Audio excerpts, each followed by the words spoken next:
What is not included in the report that the military has released on the helicopter crash that claimed the lives of Chief of Defence Forces General Francis Ogolla and 9 other military personnel?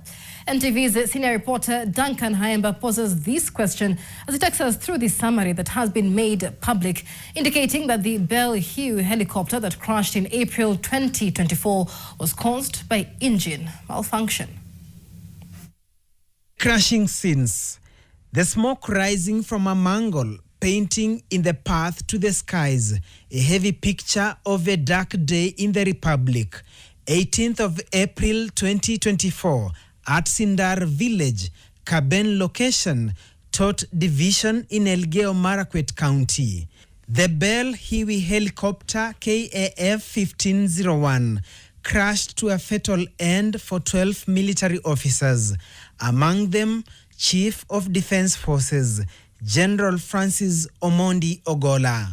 Nearly a year later, the Ministry of Defence has released a 6-page summary of the report investigating the cause of and circumstances around the crash. The report carries with it the flight of the ill-fated helicopter from when it departed Moi Air Base to Wilson Airport, then lifted up to North Rift where it eventually crashed as it embarked on what was to be its second last trip to Recruits Training School, Eldoret. With regard to the mission planning and execution for the day, the report says the pilot, Major John Benson Magondu, received the task to convey the CDF to North Rift at 15:28 hours on 17th April 2024. It adds that the crew had sufficient time to prepare and plan for the mission. The following morning, Hiwi KAF 1501 had been prepared and certified as airworthy after successful completion of before-flight checks by the first-line personnel. The crew then signed the necessary paperwork, performed the requisite checks and departed Moi Air Base for Nairobi Wilson Airport at 0711 hours.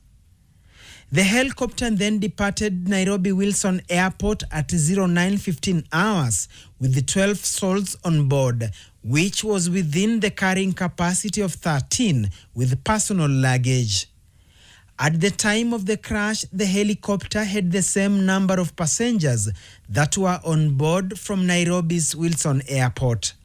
It had also consumed some fuel since the last refueling in Kainuk. Weight was therefore a less likely contributing factor, the report indicates. According to this flight path released, after lifting up from Wilson Airport, the chopper made a stopover at Chesit to refuel, then flew to Kainuk and was again refueled and departed for Cheptulel Boys High School in Chesogon, landing at 13:36 hours.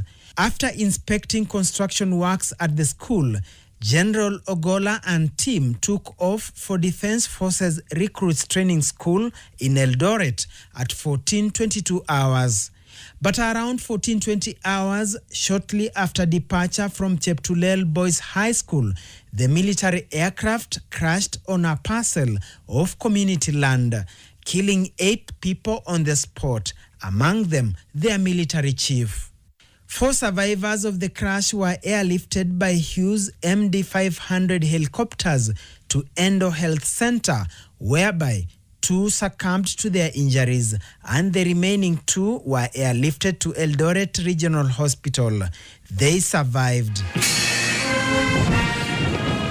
In 2024, before his burial, multiple sources disclosed that whereas the other victims were burnt, the late General Ogolla never got burnt, but had a deep cut at the back of his head, implying that either he jumped out of the helicopter to save his life, having been an experienced jet fighter pilot, hence crashed his head on a hard surface, or upon sensing danger, his soldiers might have acted swiftly to throw him out of the chopper in a bid to save him from getting burnt once the helicopter explodes in flames upon impact on the ground.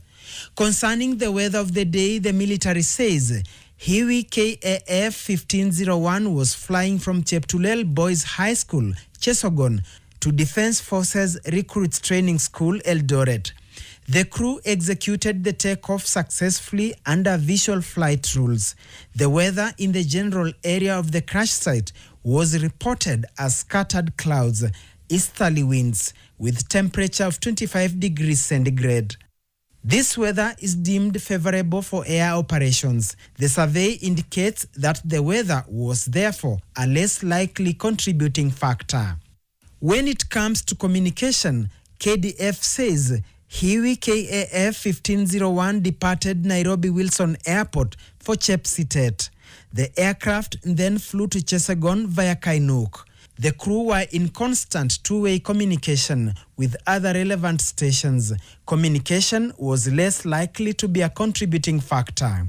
However, the military does not give further details, such as whether any recording was retrieved that perhaps revealed the last-minute communication, either between the pilot and his co-pilot or between them and the control towers. Regarding the engine, the report reveals the helicopter suffered engine compressor stall, which is consistent with witness report of a loud bang at the engine compartment and the measured gas temperature gauge, which when powered displayed an overexceedance of 914 degrees centigrade. The plane then experienced a complete power loss, which was followed by a left yaw, drop in engine, low RPM audio alarm, and change in engine noise. The pilots of KAF 1501 attempted to control the helicopter to a clear landing zone, but lost positive control of the aircraft. The report says the helicopter suffered Category 5 damage, that is, beyond economic repair as shown in these pictorials.